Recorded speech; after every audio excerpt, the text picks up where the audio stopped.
मॅकडॉनल्डमध्ये नोकरी, हिंदी मालिका विश्वातील गाजलेल्या मालिकेची सुप्रसिद्ध अभिनेत्री ते देशातील सर्वात मोठ्या पक्षातील महत्त्वाच्या महिला नेत्यांपैकी एक अशी ओळख निर्माण करणाऱ्या स्मृती इराणींचा उलट प्रवास सुरू झालाय का असा प्रश्न आता उपस्थित होतो।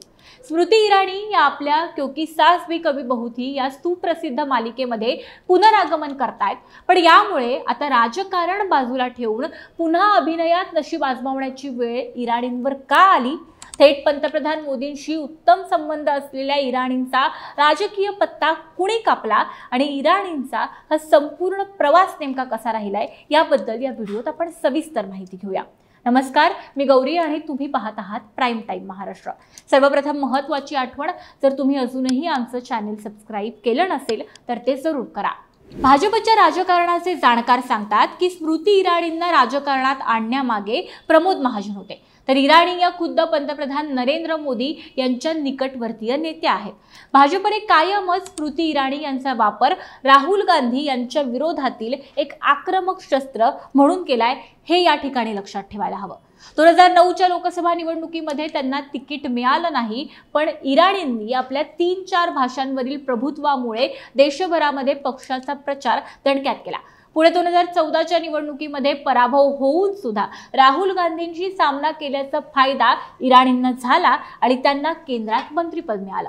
याच इराणींनी 2019च्या लोकसभा निवडणुकीमध्ये गांधी कुटुंबाच्या पारंपरिक गडात राहुल गांधींना पराभूत करत हा मतदारसंघ आपल्या ताब्यात घेतला आणि त्यांचं वजन वाढलं।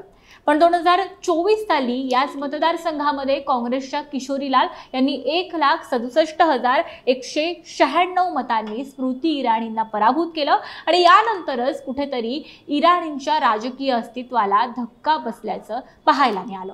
स्मृती इराणी यांनी राहुल गांधींना सदैव टार्गेट केलंय। राहुल गांधींना हलक्यात घेणं, टर उडवणं हे ज्या काळामध्ये चालू होतं त्या काळामध्ये भाजपला इराणींचं तगडं वक्तृत्व कौशल्य आणि आक्रमक शैली फायद्याची ठरली। पण जशी वर्ष लोटली तसं राहुल गांधींच्या राजकारणाची स्टाईल सुद्धा बदलत गेली आणि त्यांच्या राजकारणाचा स्तर जसा उंचावत गेला तसंच इराणींच्या टीकांचं आणि आक्रमकतेचं गांभीर्य सुद्धा कमी होत गेलं।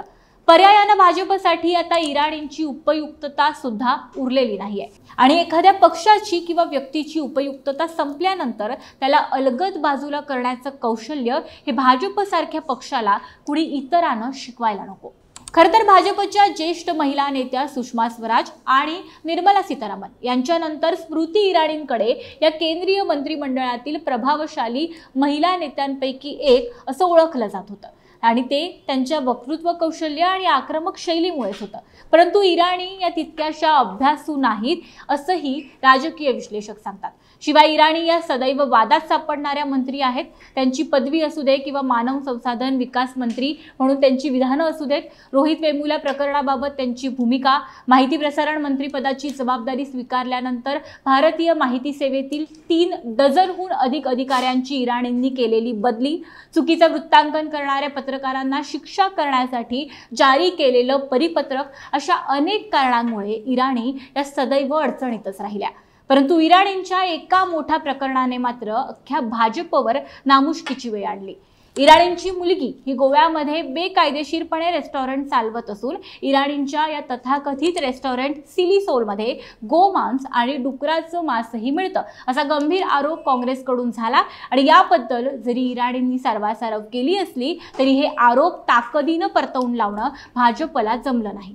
एकीकडे लोकसभेतला पराभव, दुसरीकडे राहुल गांधी मोठे झाल्यामुळे त्यांना टार्गेट करण्याच्या उद्देशानं भाजपसाठी इराणींची संपलेली उपयुक्तता आणि गोमांस मिळणारं इराणींचं हे गोव्यातील रेस्टॉरंट यामुळे भाजपच्या वरिष्ठ मंडळींनी इराणींचा पत्ता कापला अशी माहिती मिळते।